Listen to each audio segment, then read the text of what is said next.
할렐루야!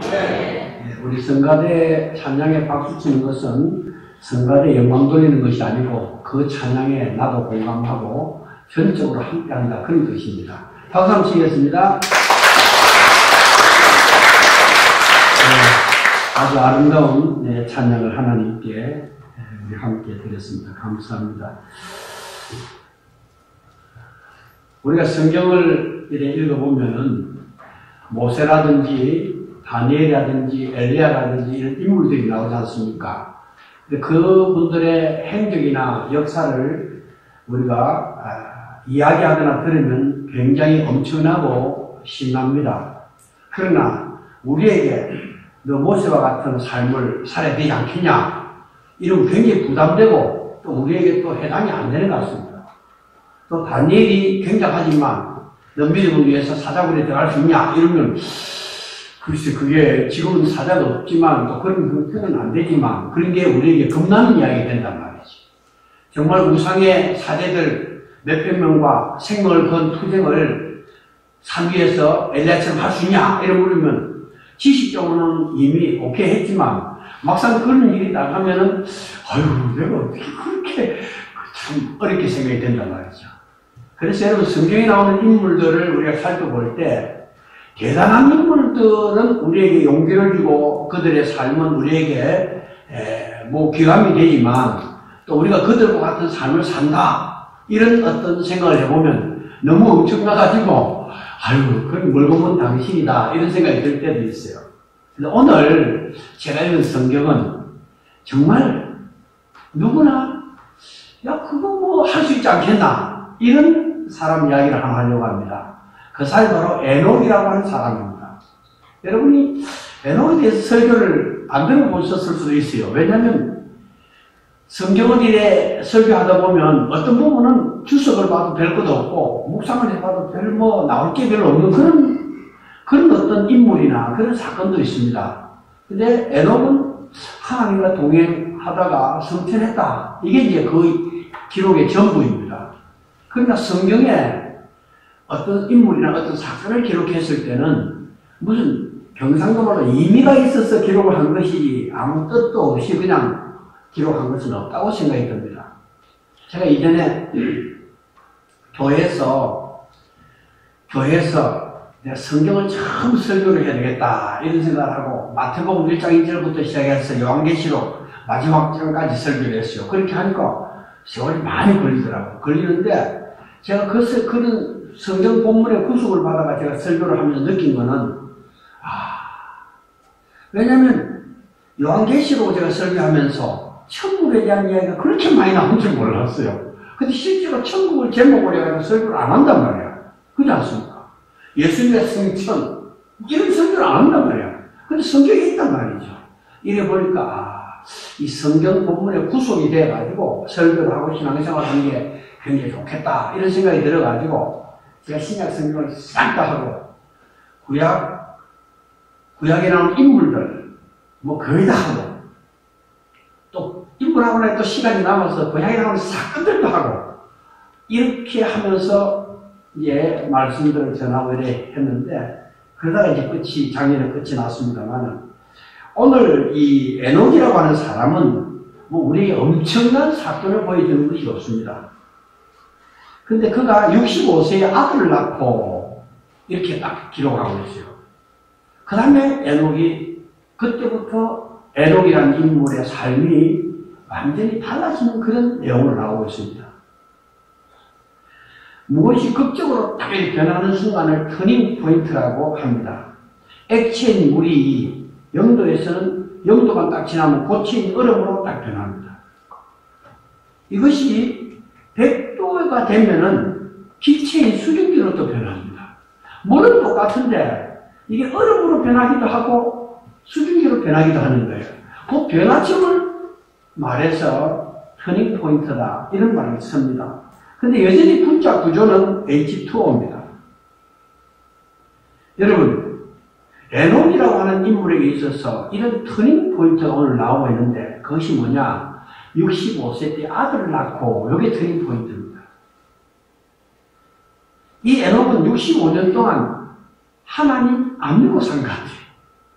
또 믿음도 없이 산 것 같아. 그냥 산 것 같아, 그냥. 65년 그냥 살다가 65세 아들을 낳았는데 이 아들을 낳고 난 다음에 완전히 다른 사람이 되는 거예요. 어떻게 그렇게 됐냐 하는 것은 성경에 내용이 없으니까 모르겠어요. 근데 분명한 것은 이 65세 아들 낳고 난 다음에 완전히 변화된 에녹이 되었다 하는 것은 확실합니다. 여러분, 좋게 변하는 사람이 있고 나쁘게 변하는 사람이 있습니다. 이스라엘의 초대왕 사울 같은 사람은 아주 겸손하고 효자고 아주 근사한 그런 청년이었습니다. 근데 그가 왕이 된 후에 점점 나쁘게 변합니다. 그래 나중에 결국 두 아들과 함께 전쟁터에서 전사를 하는 것으로 인생이 끝이 납니다. 근데 중요한 것은 어떤 사람이 변화를 할 때 그 변화할 때는 이유가 있다는 겁니다. 사건이 있다는 겁니다. 빌 게이츠라고 하는 사람은 90년대만 하더라도 돈만 아는 기업 사냥꾼이었습니다. 근데 그 빌 게이츠가 변화한 것은 아프리카에 갔다 온 아내 때문에 변화했습니다. 이 아내 멜린다가 아프리카 가서 보니까 아프리카에 맨발로 다니는 신발을 신자고 맨발로 다니는 여성들이 너무 많은 거예요. 아니 이런 세상도 있나? 이런 생각이 드는 거예요. 제가 20년 전에 방글라데시에 갔는데 주일날 아이들이 한 500명 정도 교회 오는데 보니까 신발이 한 3개만 널크리가 있어요. 아이고 애들이 적게 왔구나. 이렇게 보니까 애들 다 왔는데 맨발로 왔어요. 제가 걔들 점심을 한 10년 동안 점심을 책임지고 한국에서 돈 모아다가 점심 해냈습니다. 그리고 1년에 한 번씩 사람들 다 데리고 가가지고 거기서 살도 나누어주고 옷도 나누어주고 약도 나누어주고 그 가서 막 춤도 추고 노래 부르고 전타고 그러다 어려움도 겪었지만 하여튼 이 빌 게이츠 부인이 아프리카 가보니까 자기가 똑같은 여성인데 맨발로 다니니까 그건 뭐 말할 수가 없잖아요. 그래서 그는 세계 최고 부자인 남편을 설득합니다. 여보, 우리 이렇게 살아서 안 된다. 이래가지고 빌 게이츠가 변한 거예요. 그래서 빌 게이츠 재산이 63조였는데 그가 기부를 하고 재단을 만들어서 그 돈을 쓰기 시작해가지고 5세의 어린이 800만 명의 목숨을 구하는 일을 했습니다. 그리고 2010년도까지 그가 내놓은 돈이 360억 8,540만 달러인데 이거는 자기 재산의 절반을 내놓은 거예요. 그리고 자기 자녀들에게는 0.05%만 유산을 물려주겠다 딱 결정을 했어요. 그런데 빌 게이츠에게 변하는 아내가 아프리카 갔다 온 다음에 아내의 간곡한 설득에 의해서 사람이 바꿔졌다. 그런 이야기예요. 미국 뉴욕 항구에 거칠기로 소문난 선장이 있었는데 이 사람은 워낙 거칠었기 때문에 누구도 가까이 하지 않았다고 합니다. 말을 붙이려고 하지 않았다는 거예요. 근데 이 선장이 안 보이더만은 여러 달 만에 나타났는데 사람이 완전히 달라진 거예요. 막 얼굴에 웃음을 탁 띄면서 사람들 보고 먼저 인사를 하고 이전에는 말만 하면 막 거친 폭언과 욕설로 막 이랬던 사람이 말도 아주 좋게 하고 그래서 사람들이 이 사람이 안 보이던 출항을 해가지고 배가 출항해서 여러 달 만에 있었는데 무슨 일이 있었는가 이렇게 궁금해했는데 사람들이 많이 모인 곳에서 이 선장이 고백을 하는 거예요. 여러분, 저에 대해서 아주 궁금하게 여기실 분들이 여기 많이 있는 줄 압니다. 저는 이번 항해 나갔다가 우연하게 조난을 당한 가족을 구하게 되었습니다. 큰 풍파를 만나가지고 조난당해서 죽어가는 가족을 한 가족 구했는데 그 가족 중에 5살 정도 보이는 어린아이가 있었는데 그 어린아이가 구조가 된 다음에 부모에게 아빠, 이 아저씨가 하나님이 보내준 천사야? 그렇게 부모에게 말하니까 부모가 야, 얘야, 천사는 아니지만 하나님이 우리의 생명을 구해주기 위해서 보내주신 분이야. 하나님이 보내준 사람이야. 그렇게 말했다는 거예요. 근데 이 선장이 그렇게 못된 사람이 하나님이 보내준 사람이야 하는 그 말이 마음에 딱 꼽힌 거예요. 그러면서 그는 돌아오면서 이제 나는 다른 사람에게 하나님이 보내준 사람, 저런 소리를 들으면서 살아야겠다. 이런 결심을 했다는 거예요. 이 못된 사람이 그 말 한마디 듣고 변화한 거예요. 여러분, 사람은 큰 체험이 아니라도 변화할 수 있습니다. 여러분, 반대로 애굽의 바로왕 같은 사람은 엄청난 큰 사건과 큰 일을 당하면서도 전혀 변하지 않았습니다. 결국 홍해 바다에서 죽는 것으로 그는 끝이 나고 있습니다. 근데 변화되는 것은 하나님의 소원이고 우리의 기도의 제목입니다. 근데 잘 안 변하는 것이 사람입니다. 또 변하기는 변하는데 이상하게 변해가지고 주변 사람들에게 불편을 주는 것이 인간입니다. 여러분, 우리에게 형편이 좋아질 때, 돈이 좀 생길 때, 편안할 때, 일이 잘 될 때, 이럴 때는 사실 위험할 때입니다. 왜냐? 우리가 하나님을 믿기 때문에 우리에게 어려움이 오면은 뭐 이렇게 경제적으로 막 생각밖에 문제가 생겨서 돈이 막 지출이 되고 또는 무슨 뭐 문제가 생기고 이러면은 우리는 하나님 밖에는 바라볼 것이 없으니까 그때는 안 하던 기도도 열심히 하고 하나님 앞에 자기를 돌아보게 되는데 뭐가 이렇게 막 좋아지고 별일이 없으면 이게 느슨하고 풀어지는 거예요. 그리고 여건이 점점 좋아지면은 그때는 현세적이고 세속적인데 우리 마음이 자동적으로 기울어지게 됩니다. 땅도 보이고 집도 보이고 좋은 차도 보이고 별땅도 보이고 금도 보이고 은도 보이는 것이 우리 인생입니다. 근데 그렇기 때문에 우리에게 어려운 일, 좋은 일 상관없이 우리 자신에게 정말 좋은 어떤 시점이 항상 필요하다는 겁니다. 성경에서 에녹은 65세에 아들을 낳았는데 그 아들이 가장 오래 살았던 무두셀라입니다. 이 아들을 낳으면서 하나님을 믿고 지금까지 자기가 주인이 되어서 인생을 살아온 것을 회개하고 고친 것입니다. 이것은 은혜입니다. 여러분, 어떤 사람은 예수님을 직접 보고 예수님의 말씀을 직접 듣고 그래도 예수님을 안 믿은 사람들이 성경에 보면 많이 있습니다. 그런데 에녹은 아들 하나 얻은 그 사건으로 인해서 새 사람이 된 것입니다.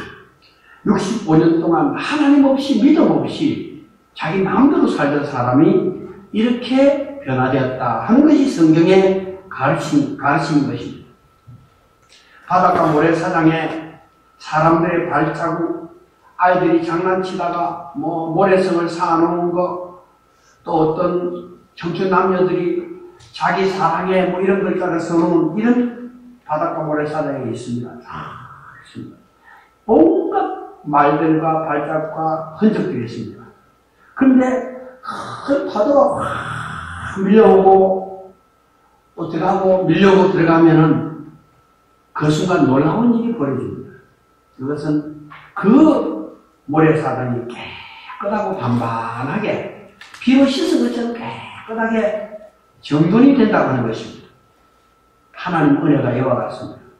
온갖 세상 것으로 더럽혀지고 발자국 나고 상처나고 이런 우리에게 하나님의 은혜의 파도가 확 밀려오면은 그리고 그 은혜가 몇 차례 우리에게 밀려오고 또 밀려가고 이렇게 하면은 우리는 이전과는 다른 좋은 사람이 되는 것입니다. 할렐루야. 여러분, 얼룩지고 가엾은 우리에게 하나님의 자비와 국민의 손길이 지나가면 야, 저 사람이 참 진짜 하나님 살아계신 모양이다. 이런 소리를 듣는 사람이 되는 것입니다. 이 파도가 에녹에게는 출산이었습니다. 야이로에게는 딸의 죽음이었습니다. 삭개오에게는 주님의 방문이었습니다. 질병이든지 실패든지 배신이든지 이런 그 자체로는 우리에게 고통이지만 이런 일들을 통해서 우리가 하나님의 은혜를 느끼게 되고 우리를 객관적으로 볼 수 있는 그런 시점이 된다고 한다면 이것은 굉장한 축복의 시간이 된다. 그런 말씀을 드리고 싶습니다. 아이고, 나는 왜 이렇게 바꾸해가지고 이랬나?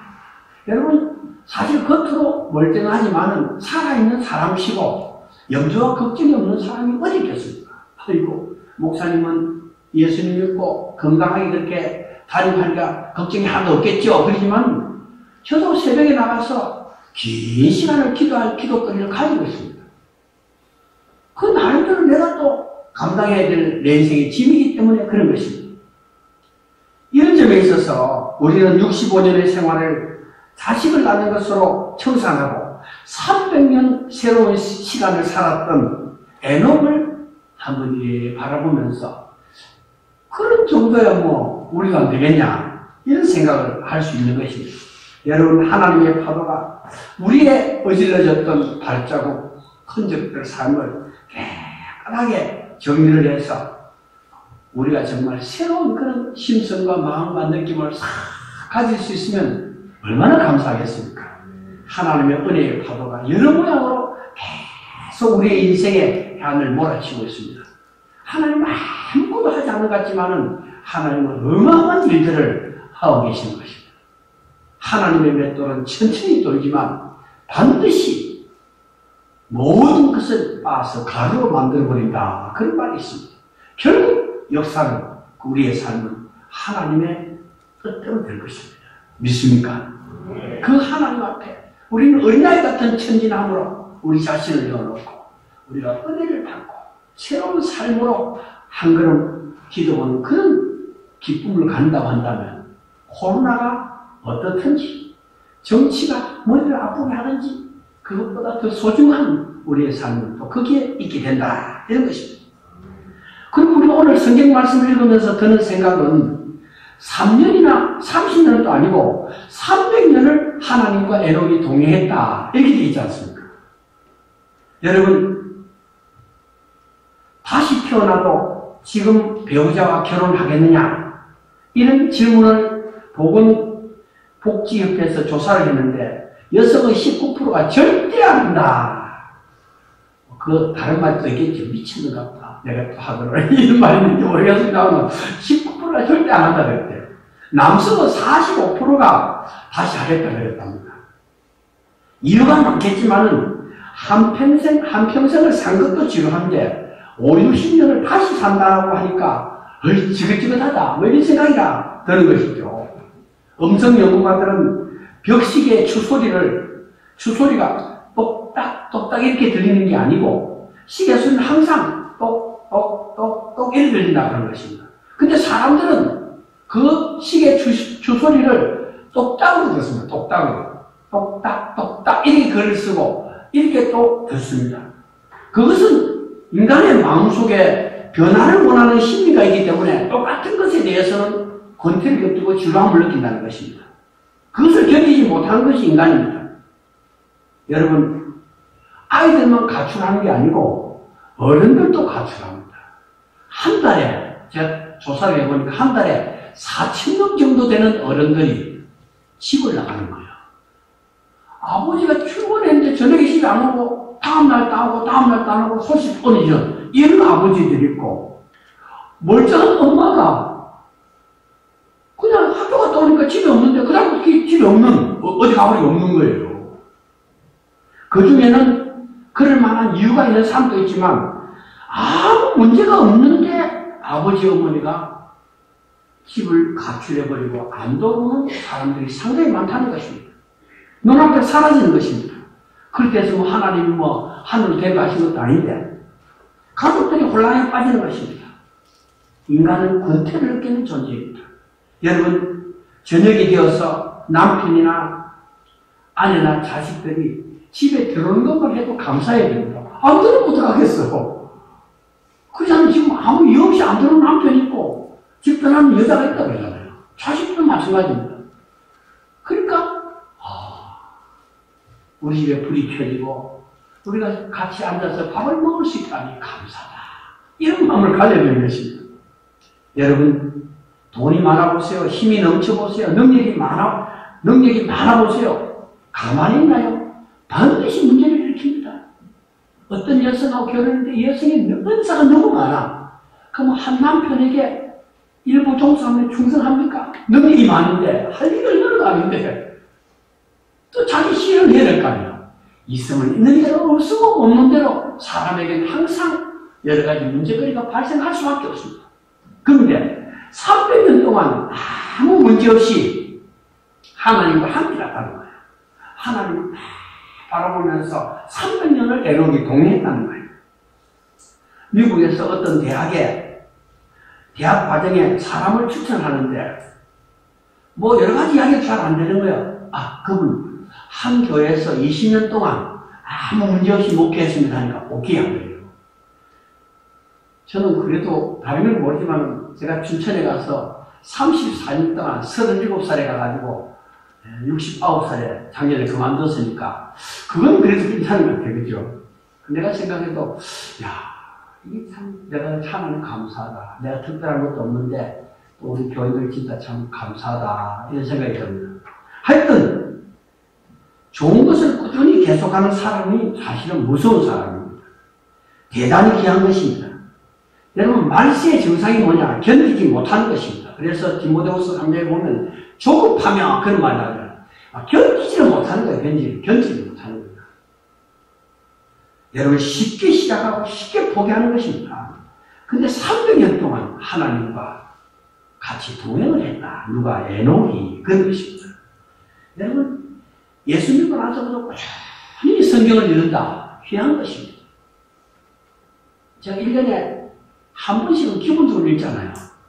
그리고 개척교회 할 때, 읽을 것도 할 것도 없으니까, 그때 성경 제가 많이 읽었습니다. 성경을 그때 한 몇십 분을 읽었어요. 그게 아무것도 아닌 것지만, 그런 것이 쌓여서 오늘 나라가는 존재의 기초가 되는 거예요.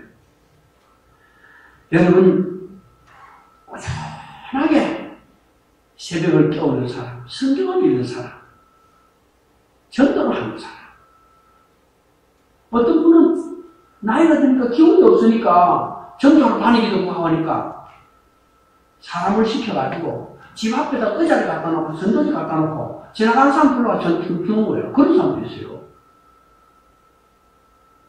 우리 어머니 작년에 돌아가셨는데 제가 몇 년 전에 가니까 집에 박스를 이래 모아놨다고. 어머니 이거 뭐예요? 어디 왜 이런 걸 모으고 그러니까 잔소리 하지 말라는 거예요. 나중에 보니까 그 박스를 팔아가지고 추수감사금을 50만 냈더라고요. 본인이 하고 싶은 이야기 절대 얻어잡수지 말고 구질구질하게 하지 말고 자식들 있는데 그렇게 하면 딱 먼저 사시고 그래라. 걱정하지 말아요. 하여튼 그런 일들이 있습니다. 여러분 조선 숙종 때 문신이며 문학가인 김만중이라고 하는 사람이 있는데 유복자가 태어났어요. 아버지 없이 자랐습니다. 어머니 윤씨 부인은 옷감을 짜서 아들을 키웠습니다. 김만중은 열심히 공부해서 29살 때 과거에 장원으로 급제했습니다. 아들이 돌아오자 어머니는 난생 처음으로 눈물을 흘렸다. 그렇게 했어요. 남편을 잃었을 때도 울지 않았던 여성이었습니다. 또 12년 전 맏아들 김만기가 21살 나이로 과거 급제했을 때도 어머니가 눈물을 흘리지 않았다는 것입니다.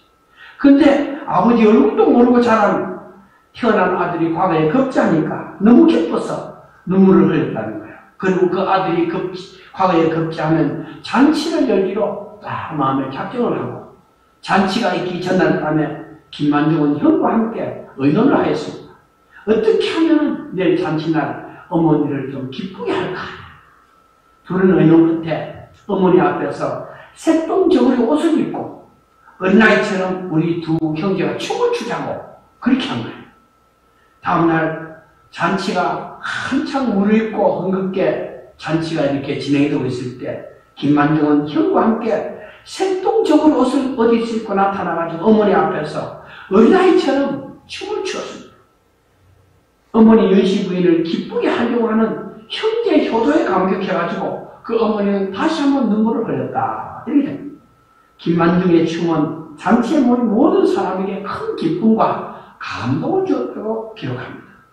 여러분, 이 에녹은 65세에 아들 낳고 난 다음에 그때부터는 내가 하나님을 기쁘게 하는 사람이 되어야 되겠다. 이런 마음을 가지고 하나님을 바라보면서 살았다. 그런 것입니다. 이것을 히브리서 11장 5절 6절에는 이것이 바로 믿음이라고 정의하고 있습니다. 그리고 그는 하나님을 기쁘시게 하는 자였다고 그렇게 히브리서 11장 5절 6절에 말씀하고 있습니다. 믿음이라고 하는 것이, 에녹의 삶이라고 하는 것이 뭐냐? 하나님을 어떻게 하면 좀 기쁘시게 할까? 이 마음 하나 가지고 있었다는 거예요. 그래서 에녹은 성경에 기록이 된 것입니다. 근데 하나님이 그 에녹을 하늘로 데리고 가셔서 성천했어요. 여러분, 이 땅에 그 육신을 남기지 않고 하늘로 성천한 사람이 세 있어요. 에녹, 엘리야, 예수님이에요. 근데 에녹이 거기에 들었어요. 에녹이 850명의 우상숭배 제사장들과 한판 벌린 것도 아니고, 무슨 온 백성을 다 이끌고 출애굽시킨 모세도 아닌데, 에녹도 지금 평범하잖아요. 근데 하나님들은 하늘로 다 데려올렸단 말이죠. 누구에게도, 지금 에녹이 있는 이 시대는 누구에게도 이런 일이 일어나는 적이 없습니다. 살아있는 그대로 하늘로 데려가셨습니다. 죽음을 보지 않고 승천하셨습니다. 성경에 그는 무슨 영웅이라든지 성을 쌓았다든지 큰 일을 했다든지 이런 기록이 전혀 없습니다. 그저 하나님을 기쁘게 하면서 300년 동안 믿음으로 살았다. 그거밖에 없습니다. 그렇게 에녹은 평범한 사람입니다. 여러분, 믿음이라고 하는 것은 특별한 업적을 사는 것이 아닙니다. 내가 이래 믿어 천국에 가겠나? 이런 생각하지 마세요. 내가 부족하지만 그래도 주일날 예배드리고 하나님을 바라보고 이 세월을 살아왔다는 그 자체만 해도 하나님을 좋아 괜찮아. 제자들이지 않습니까? 예수님, 우리가 어떻게 해야 주님의 일을 하겠습니까? 그때 요한복음 예수님 말했어요. 인자를 믿는 것이 인자의 일이라 그랬어요. 믿음 하나 굳게 가지면 그것이 주님의 일이요. 천국 가는 상급이 된다는 것을 에녹의 모습을 통해서 우리에게 가르쳐주고 있습니다. 우리는 이 말씀을 보면서 유명하지 않아도, 잘나지 않아도, 특별한 엄청난 것을 하지 않아도 하나님과 동행하고 믿음으로 살면은 하늘나라 갈 수 있다고 하는 큰 위로를 얻습니다. 많은 사람들이 무슨 하나님을 위해서 큰 일을 한번 해보려고 그러다가 문제가 생깁니다. 큰 일을 하게 되면 어떻게 되느냐? 아차하면 교만해집니다. 못하면 어떻게 되느냐? 못하면 자책하고 좌절합니다. 제가 2007년도에 춘천에서 기독연합회 회장을 했어요. 회장을 하는데 연합회 하면 행사들이 있으니까 큰 교회에 좀 도움을 받아야 되잖아요. 그럼 도움 받으려면 큰 교회 목사님 만나야 되는데 내가 기독연합회 회장인데 이 목사님이 잘 만나시지 않는 거예요. 직접 전화도 잘 안 받아. 그래서 제가 그때 딱 느낀 게 엄청난 축복을 주지 않는 것도 하나님의 은혜구나. 그렇죠? 내가 그렇게 약하기 때문에 나에게 엄청난 교인이나 엄청난 돈이나 엄청난 자원을 주면 내가 감당을 못해가지고 터지는 거예요. 그냥. 그래서 평범하게 살게 하신 것도 하나님 은혜구나. 내가 성격이 못됐거나 잘난 체 하거나 잘난 체하기 좋아하거나 이런 사람에게 엄청난 걸 주면 사람 버릴 수도 있어요. 나에게 맞는 삶을 하나님 나에게 허락하셨구나. 이런 생각을 제가 해본 적이 있습니다. 저도 교회에서 찍었습니다.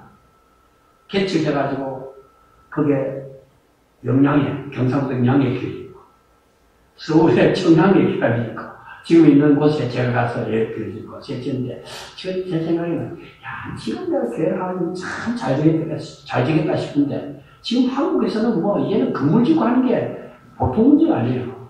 있는 것부터 지금 팔리는 판이니까. 그래서 제가 선교지 다니면서 캄보디아에 하나 짓고 네팔에 지금 2개 짓고 4개 짓고 안경 수사고 그렇지. 그때는 거기는 조금만 더 지어지니까. 그러고 이제 다니고 있는데, 그게 중요한 게 아니고, 이런저런 일들 속에서 하나님을 바라보면서 우리가 낮은 자세로 성경자의 삶을 산다고 하는 것은 아주 소중하다. 그런 것입니다. 여러분, 인간이 큰 일을 해봤자 얼마나 할 수 있습니까? 그저 하나님 믿으면서 함께 사는 그 걸음이 소중하다. 그런 것입니다. 에녹에 대한 동화가 있습니다. 하나님이, 이 동화의 동화, 성경에 없는 거예요. 하나님 해가 뜨면 하나님이 에녹 집에 와서, 에녹아, 내가 왔다! 하고 에녹이 딱 나가는 거예요. 그래서 에녹은 하나님을 반갑게 맞이해가지고 하나님의 손을 잡고 산가들을 막 다니면서 이쁘지, 어떠니? 하면서 하나님과 막 다니는 거예요. 그걸 해가 지면 하나님이 에녹을 데려다 줬어요. 이것이 1년, 10년, 100년, 300년 동안 계속되는 거예요. 근데 어느 날, 날씨가 너무 좋은데 하나님이 에녹을 데리고 나갔어요. 근데 너무너무 멀리 가가지고 해가 져도 돌아올 수가 없게 됐어요. 그래서 하나님이, 야, 에녹아, 그냥 막 우리 집으로 가자. 그러니까 하나님이 에녹을 데리고 하나님 집으로 갔다. 그런 동화도 있습니다. 이거 그냥 동화예요. 여러분, 이 에녹의 성천 사건은 우리에게 영원한 세계, 신비의 나라가 존재한다는 것을 확실히 보여주고 있습니다. 우리는 우리 모든 것을 우리의 머리로 판단하고 우리의 경험으로 판단합니다. 이해가 되지 않으면 믿지 않으려고 합니다. 경험할 수 없는 것은 없다고 단정합니다. 그러나 하나님은 말씀으로 세상을 창조하시고 무에서 유를 만드셨습니다. 이것은 이해할 수 없는 문제가 아닙니다. 여러분, 신비가 있고 어마어마한 영의 세계가 있고 상상할 수 없는 나라가 있습니다. 성경은 이런 것을 우리에게 지속적으로 보여주고 있습니다. 그래서 이 땅에 살지만 여기서 모든 것이 끝난다고 생각하지 않습니다. 작년에 교회에서 조그마한 서민 아파트를 하나 사주고 아파트에 사는데 제가 아파트 가보니까 아파트 그게 창사는 감옥이구만. 아무도 찾아오지 않는 거예요. 교인들이나 무슨 일이 있으면 오지. 그외에는 1년이 돼도 그 아파트에 있는 사람 누구 하나 교제권이 안 만들어지는 거야. 우리 집사람이 이제 아파트 이제 혼자 사는 분들 이렇게 뭐 만들어 갖다 주고 그러면서 아파트에 혼자 사는 분들이 참 많다 그러면서 그래, 그것도 사역이다. 그 아래저녁에는 7층에 있는 어떤 권사님인데 88세 먹은 분이신데 여러 분 찾아가고 했는데 저녁에 가는데 같이 가지 않느냐 그래요. 가지 뭐. 그래, 따라가. 아니, 이분이 내가 가니까 자기 인생 스토리를 이야기하는데 15살 먹을 때 자기 여동생, 미국에서 지금 목사님 사모님인데 여동생 손을 잡고 할머니가 여기 있으면 죽는다. 하면서 38선을 넘어가라고 했단 말이야. 그걸 천천히 가라고. 15살 넘을 때 그 공산당들에게 죽지 않으려고 동생들과 넘어온 그 이야기를 하면서 이제 자기 나이가 88세인데 건강하다 하지만 몸이 한적해서 지금은 주님을 생각하고 천국을 소망한다고 그러면서 제가 억수로 좋아해요. 그래서 제가 이야기 다 들어주고 그 다음에 이제 기도해주고 그랬어요. 그 나오려고 뭐 뿌시럭뿌시럭 하더만 머리가 정말 막 넣어주는 거예요. 그냥 보니까 더우냐.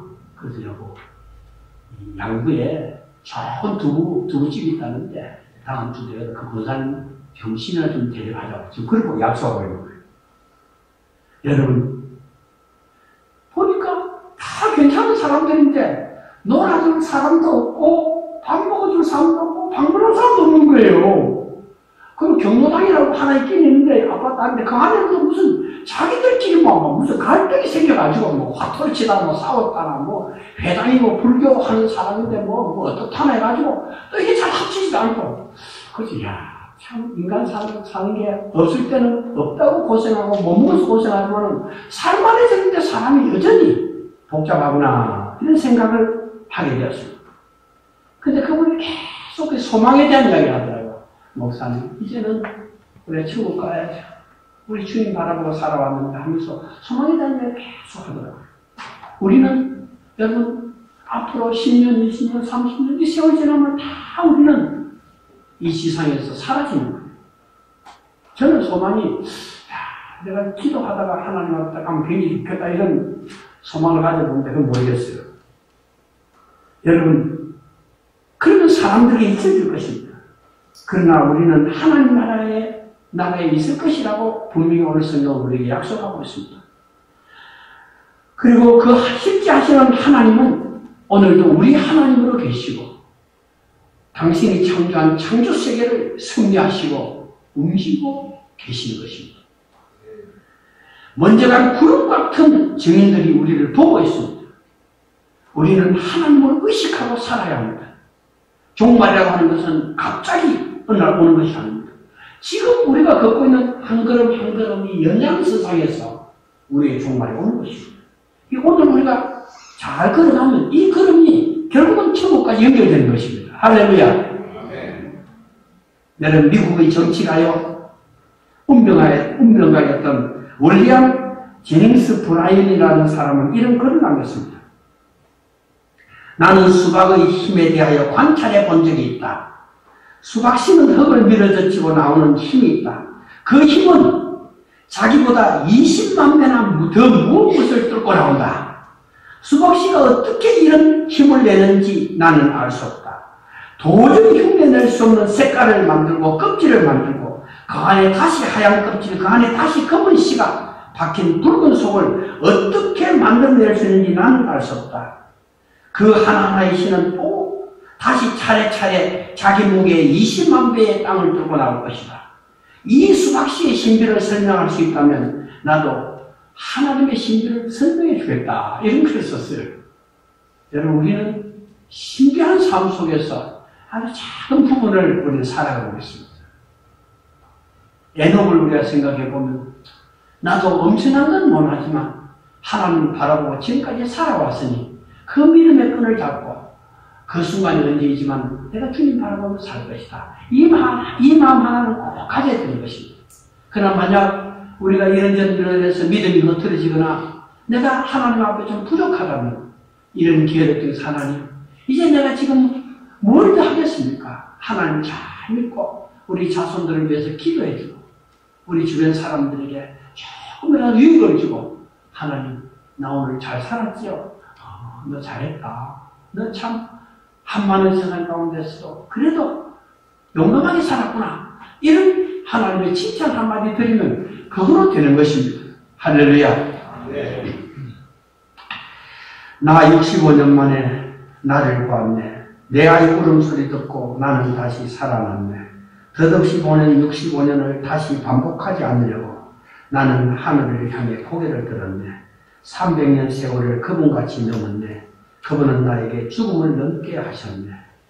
나 에녹은 나 혼자 걷는 길의 끝이 어디냐고 묻고 싶습니다. 왜 사연과 사건을 겪으면서도 그분의 손을 붙잡지 않느냐고 묻고 싶습니다. 시간이 흘러 이 땅 여기에 더 있을 수 없다고 할 그때에 기뻐하며 그분에게 안길 수 있느냐고 묻고 싶습니다. 세월이 가고 청춘이 사라지는 것은 막을 수 없지만 단 하나 나에게 후하고 숨을 불어넣으시던 그 영원한 진실을 잊지 않고 사는 2020년이 되고 올 한 해가 된다면, 에녹의 300년을 시작하는 해가 올해가 된다면 하늘의 천사들과 서랍들이 우리를 위해서 노래를 준비할 것입니다.